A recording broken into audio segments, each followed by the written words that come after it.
Thank you, Paula. When Paula and her family came to one of our sessions during Taste of Home, it's storytelling through food, intercultural program, they cooked fish, and it reminds me of home, and I almost cried. And that's when I discovered the power of using sense of smell or taste. So today's children's time was inspired by the event. Watching a ping pong game can make my neck hurt. Maybe yours too. Sometimes watching people talking at each other is like a never-ending ping pong game, especially if each participant is not listening but just waiting for the other to take a breath so they can barge in with their opinion. Looks like you've been there, done that. In Western culture, good communication is the responsibility of the communicator, the speaker. And this creates a barrier for people like me who grew up in a culture that emphasized listening rather than speaking. Intercultural ministry begins with listening, not only to the words spoken, but also in paying attention to what is unspoken, or spoken in body language, listening for what is too deep for words. In Western culture, the dominant culture here, listening is countercultural. So listening can bring meaningful change and create heart-to-heart conversations. If we slow down our pace, we can ensure every voice is heard, especially voices deemed different from the dominant ones. This is a goal of intercultural ministry. In today's Bible story, it's the practice of listening, not speaking, that changed the crowd, moving from condemning to not judging, from trying to stone to going home. The first time Jesus bent down and wrote something on the ground, he invited the crowd to pause and slow down their pace. He said to them, "Let anyone among you who is without sin be the first to throw a stone at her." Notice how Jesus took time in his communication. The silence before and after the statement speaks louder than what's been said. The second time Jesus bent and wrote on the ground, he invited them to listen to the woman, even if she's not speaking in a way they can hear. And he walked. They went away one by one, beginning with the elders.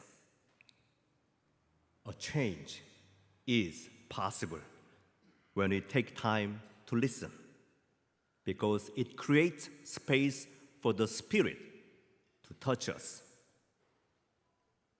I wonder who the first person in the crowd was who listened deeply and then realized, I don't belong here. It's the moment of realization that I am different. It's a powerful non-verbal statement that influences the next person and the next person and so on. The fact that the whole crowd changed so fast gives us a hint as to why they joined the crowd in the first place. It's not because they belonged, but because they felt social pressure. It's real and hard to remove. The danger of social pressure is that it can lead us into a false sense of belonging. Their attempt to trap Jesus at the expense of the woman is how they projected their problems onto others. Turns out, it's the people in the crowd who suffered isolation, being cut off from the land and each other. They tried to overcome a sense of disconnection by excluding those who are different, the woman and Jesus. No one was willing to admit this predicament they are in until they start confronting their own problems by listening. The same principle is applied to our relationship with the indigenous peoples. Indigenous peoples have been telling truth about their lands and communities and about the ongoing impact of colonialism. Truth-telling requires truth listening. There are many ways to listen. We can listen to people. We can listen to stories. We can listen to objects. I attended a witness blanket workshop at the University of Victoria last Thursday. The witness blanket is a large-scale work of art about 40 feet long, inspired by woven blanket. Kerry Newman, an indigenous artist, and his team collected over 880 objects from every province and territory in Canada. They traveled over 200,000 kilometers, visited 77 communities, and met more than 10,000 people. Survivors shared their stories with a witness blanket to contribute to its goals of memorializing Canada's residential school and inviting visitors to bear witness in the name of truth and reconciliation. In the early stages of creating this art, Kerry had a profound experience with one of the objects they collected. It was a small and fragile child's shoe found on the site of the former Carcross Residential School in Yukon. This worn leather shoe had sat outside in the underbrush and endured the harsh Yukon weather for many years. It is now a powerful reminder that the residential school system targeted the youngest and most vulnerable. When the shoe was delivered into the care of the artist, it came with a disconcerting story. The person who took charge of the shoe for the witness blanket had a nightmare about running away in fear. The next night, her husband had the same dream. Kerry also strongly felt the powerful emotional and historical weight carried by this tiny shoe. These experiences taught Kerry and his team an important lesson to treat every object with care and respect because each item carries a sacred story. While I was exploring the witness blanket, I was pleased to see some familiar objects, the United Church crest, both the original crest and the new one. As you can see on the screen. Soon I realized that they were donated by residential school survivors. The crest was present on the signs of each United Church-run school, a total of 12 schools. The United Church revised its crest to acknowledge the presence and spirituality of indigenous peoples since its inception, as well as recognizing that we exist on indigenous lands. The 4 traditional colors represent an indigenous worldview, and the phrase in Mohawk, all my relations, reflect the same inclusive vision of Christ, that all may be one. It turns out that we do have an object that speaks volumes about who we are as a church. We just need to listen to what it's saying to us. I appreciate the fact that both crests are included in the witness blanket to show us the role the church played in a colonial system and to remind us of the ongoing journey toward reconciliation. I invite you to explore the witness blanket by visiting the website witnessblanket.ca.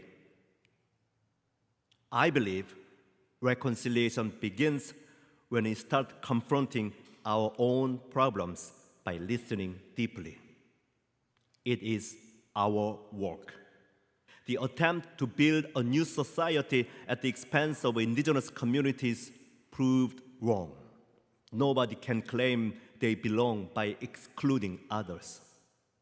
Disconnecting from the land and its people, we, the settlers, have suffered a false sense of belonging. A real sense of belonging includes everyone and everything. Stephen Jenkinson, a writer, teacher, and grief literacy advocate, talks about how the North American society was built on a false sense of belonging. According to Jenkinson, people in North America confuse belonging with ownership and dominion.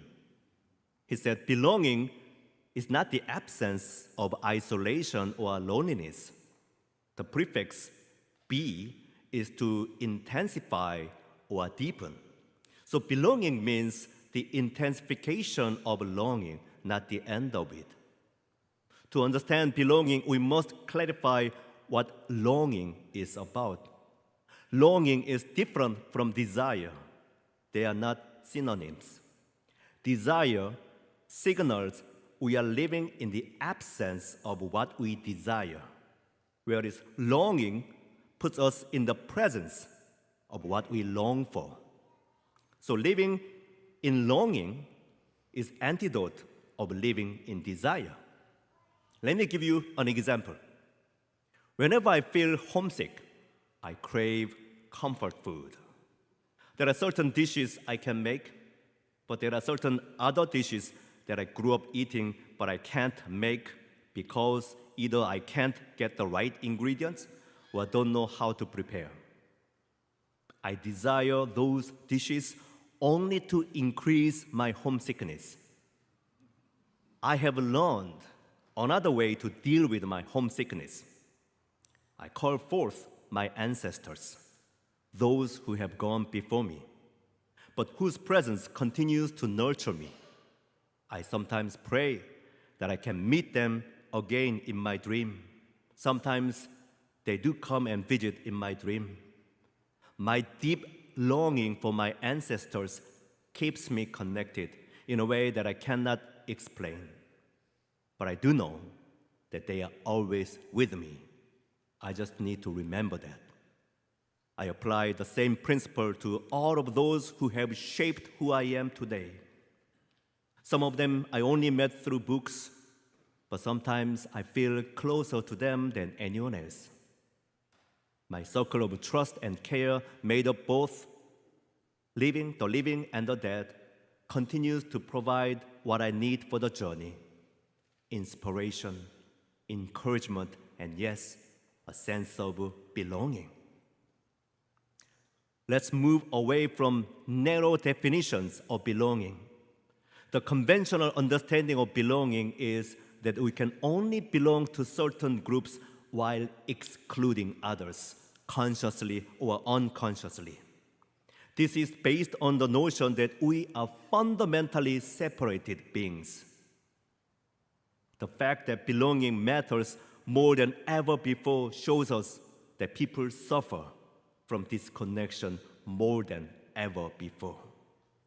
Unless we achieve a deep sense of belonging, we can only scratch the surface of this predicament we are in. A deeper sense of belonging begins when we find our own voice apart from the dominant culture. So, if you ever find yourself being different from those around you, rejoice, for you are on the right track of finding a true sense of belonging. Honor what makes uniquely you. It's not uniformity or conformity, but celebrating differences that makes true belonging possible. Belonging begins with listening because it creates space for the Spirit to connect us. By listening deeply, we come to realize that we all share the same roots. In God's world, everyone belongs. We cannot include or exclude anyone or anything when they are already in a relationship with God. This profound sense of belonging for all is at the core of who we are as a church, as expressed in our crest, that all may be one, and all my relations. May we listen to each other's longings beyond the spoken words. Deep calls to deep. Heart speaks to heart. Soul connects to soul. This shared space created by the power of the Spirit is where we all belong.